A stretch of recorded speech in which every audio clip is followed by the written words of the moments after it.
Bonjour et bienvenue sur French with Jeanne, un podcast en français pour les étudiants de français.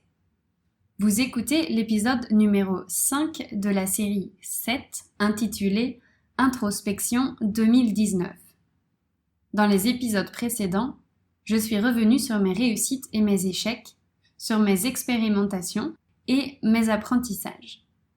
Pour ce dernier épisode, je me tourne vers l'avenir.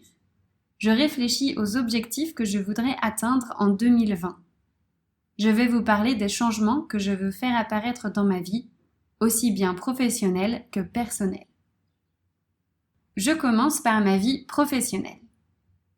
Cette année, mon principal objectif va être de travailler sur ma posture d'entrepreneur. Je pense qu'il est temps de regarder la réalité en face. Ma petite entreprise fonctionne, mais elle pourrait être plus performante. Je sens que je n'ai pas atteint mon plein potentiel. Je sens que je pourrais faire plus ou mieux. Cette année, j'aimerais vraiment comprendre comment. Et je crois que cela commence par un petit travail sur mon état d'esprit. Je souffre parfois du célèbre syndrome de l'imposteur. C'est quand quelqu'un pense ne pas avoir assez de compétences pour les services qu'il ou qu'elle propose.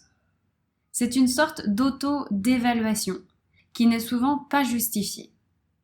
Ce n'est pas très étonnant, sachant que j'ai toujours manqué de confiance en moi.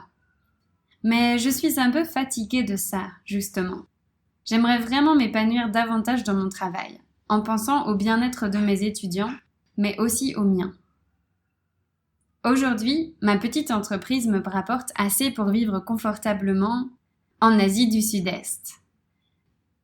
Mais si je souhaite rentrer en Europe, mon chiffre d'affaires ne sera pas suffisant. Alors, je veux apprendre à gérer un business en partant de ma réalité. Je veux savoir comment calculer le bon prix en fonction du service, des taxes et de mes besoins. Je voudrais simplifier les processus que j'utilise et mettre en place plus d'automatisation. J'aimerais aussi mieux gérer mes finances, car pour le moment, tout est un peu mélangé. Enfin, j'adorerais diversifier mes sources de revenus. J'adore donner des cours en ligne, mais je dois reconnaître qu'il y a une certaine instabilité dans cette activité. Aujourd'hui, j'aimerais trouver un moyen d'avoir une rentrée d'argent plus régulière. Même si ce n'est que 100 ou 200 € pour commencer, je crois que ça me rassurerait un peu. L'année dernière, je me suis intéressée au métier de rédactrice web. J'ai intégré quelques plateformes, mais généralement, les missions ne m'intéressent pas du tout. On demande aux rédacteurs d'écrire des textes sur des sujets très variés, allant de l'isolation d'une maison au service d'une banque. Moi, je pense que je pourrais écrire des articles liés au voyage, mais je suis loin d'être la seule. Cela dit, mon rêve pour 2020 serait de continuer à produire des ressources pour les étudiants de français. Je voudrais tester de nouveaux outils et de nouveaux formats. Je voudrais vendre des e-books ou des cours en ligne à plus d'étudiants. Je voudrais créer des ressources qui seraient réellement utiles aux étudiants. Je voudrais que ce que je crée soit tellement bien que les étudiants en parlent entre eux. Voilà, c'est peut-être un peu trop utopique pour le moment, mais c'est vraiment la direction que je veux prendre dans les années à venir. L'année dernière, j'ai eu la chance de pouvoir échanger avec Hugo, le créateur d'Inner French. Si vous ne le connaissez pas, vous pouvez découvrir ce qu'il fait sur son site web. Pour moi, Hugo est une inspiration. J'ai l'impression qu'il a réussi à faire ce que je voudrais faire. Enseigner le français et créer du contenu pour les étudiants et vivre de ses activités. Pendant notre conversation, il m'a raconté son parcours et ça m'a beaucoup motivée. En plus, j'ai vraiment apprécié qu'il accepte de prendre du temps pour me parler. Ça m'a montré qu'il était possible de réussir tout en étant gentil. En fait, j'ai un autre rêve. Je sais que pour celui-ci, il me faudra plus de temps, mais j'aimerais beaucoup proposer plusieurs prix pour le même service, afin que ce que je crée soit accessible pour le plus d'étudiants possible. Pour le moment, je ne peux pas faire ça, car je dois gagner un minimum. Mais si un jour je parviens à gagner assez, alors j'aimerais que n'importe qui puisse bénéficier de mes services.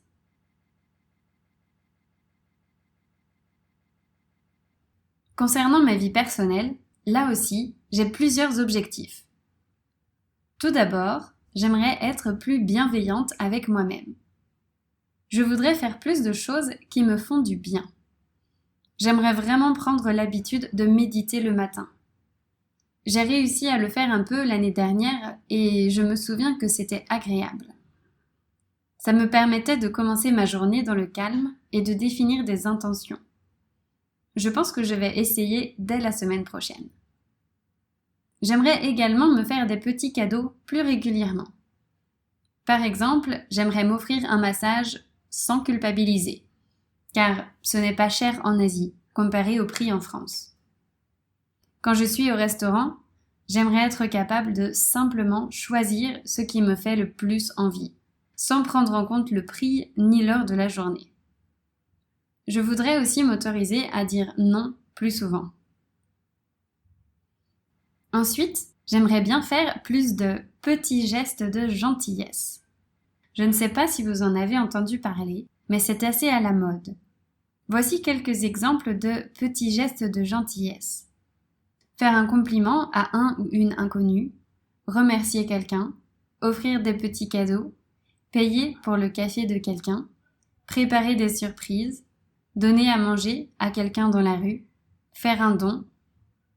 Ce sont des gestes qui ne prennent pas longtemps et dont le seul but est de faire plaisir à celui ou celle qui les reçoit. Ce sont des petites choses qui peuvent apporter beaucoup de joie. Je dois faire une liste de petits gestes de gentillesse possibles. Enfin, mon dernier objectif est sans doute le plus difficile. J'aimerais être plus responsable dans ma consommation. Même si je suis minimaliste quand je voyage, j'ai conscience que mon style de vie me pousse à consommer beaucoup. Et aujourd'hui, je ne peux pas ignorer la situation dans laquelle nous nous trouvons. Quand je regarde les informations à la télé, je suis effrayée. On y parle toujours de pollution, de catastrophes naturelles, de dérèglement climatique. Quand je voyage en Asie, je vois les conséquences de nos comportements. Il m'est déjà arrivé de nager au milieu des ordures, dans l'océan. J'ai déjà vu des cours d'eau débordant de déchets. Alors, si je peux faire un petit quelque chose pour améliorer la situation, je dois le faire. J'ai déjà commencé, en fait. J'utilise du shampoing et du savon solide à la place de ceux en bouteille. J'ai trouvé une alternative au coton-tige. J'ai une gourde pour éviter d'acheter des bouteilles en plastique. J'essaie de consommer local. Avant de jeter les affaires dont je ne me sers plus, je cherche d'autres solutions, comme la revente ou le don. Néanmoins, je sais que je peux faire plus. Par exemple, je peux réduire ma consommation de viande. Aussi, si je dois acheter un nouveau vêtement, je peux le faire chez une marque respectueuse de l'environnement. Au niveau du plastique, c'est un peu difficile car il est omniprésent en Asie. Tout est surenveloppé et les habitants utilisent des sacs plastiques au quotidien, ainsi que des gobelets ou des pailles. Cela dit, j'ai déjà vu des voyageurs utiliser leur propre verre ou leur propre paille en bambou. Le plus gros défi, pour moi, est le transport. Avec mon style de vie actuel, je prends souvent l'avion. Pour le prendre moins souvent, je peux plutôt opter pour le bus quand c'est possible. Sinon, je peux limiter mes déplacements en restant plus longtemps dans un endroit. Outre l'environnement, il y a aussi le respect des autres et de la nature. Par exemple, aujourd'hui, ce n'est pas un secret que de grandes marques de vêtements ou d'électronique font travailler des gens, et parfois des enfants, dans de très mauvaises conditions. J'aimerais donc éviter de consommer les produits de ces marques, pour ne pas alimenter un système que je ne cautionne pas. C'est un peu similaire avec la viande. Je sais très bien qu'en France, les conditions d'élevage peuvent être déplorables. Cela me fait réfléchir.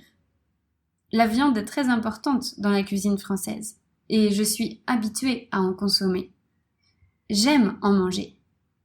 Mais je commence à voir l'incohérence entre mes pensées et mon comportement. Petit à petit, l'idée fait son chemin. Toujours concernant la traite des animaux, je veux maintenant éviter à tout prix les attractions touristiques où les animaux sont exploités. En Asie, il y a un véritable commerce autour des animaux. En Thaïlande, vous pouvez caresser un tigre et être pris en photo avec lui, alors qu'il est sous sédatif pour ne pas être agressif. Dans beaucoup de pays, vous pouvez faire une promenade à dos d'éléphant. Ça leur fait mal et ça les épuise. Certains zoos manquent cruellement d'argent. En conséquence, les conditions de détention des animaux sont extrêmement mauvaises. Dans la rue, parfois, on vous propose de prendre un serpent sur vos épaules ou de prendre une photo avec un perroquet coloré. Ces animaux passent leur journée dans de petites cages ou attachés à des perchoirs, sans liberté de mouvement. Ça me rend triste à chaque fois. Toutes ces attractions, je ne veux pas les encourager. Pouvoir approcher un animal sauvage de près peut être une chance, mais pas s'il souffre. Pour terminer la liste des choses que je veux modifier, j'aimerais ajouter 3 choses.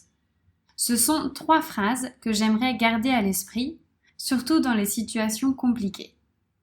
Elles représentent des lignes de conduite. La première est être davantage dans l'observation que dans la réaction. Je la répète. Être davantage dans l'observation que dans la réaction. En effet, je ne veux pas réagir de manière spontanée aux choses négatives qui se présentent à moi. Je veux être capable de prendre le temps d'observer la situation avant de réagir. La deuxième phrase est être davantage dans la compréhension que dans le jugement. Je la répète. Être davantage dans la compréhension que dans le jugement. Dans la vie quotidienne, on juge sans arrêt ce qui se passe autour de nous. Le style de cette personne, la coiffure de cette dame, la réaction de cet homme.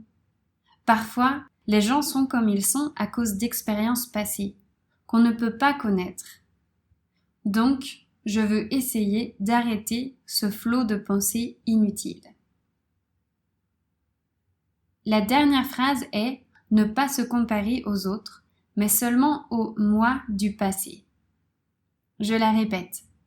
Ne pas se comparer aux autres, mais seulement au « moi » du passé.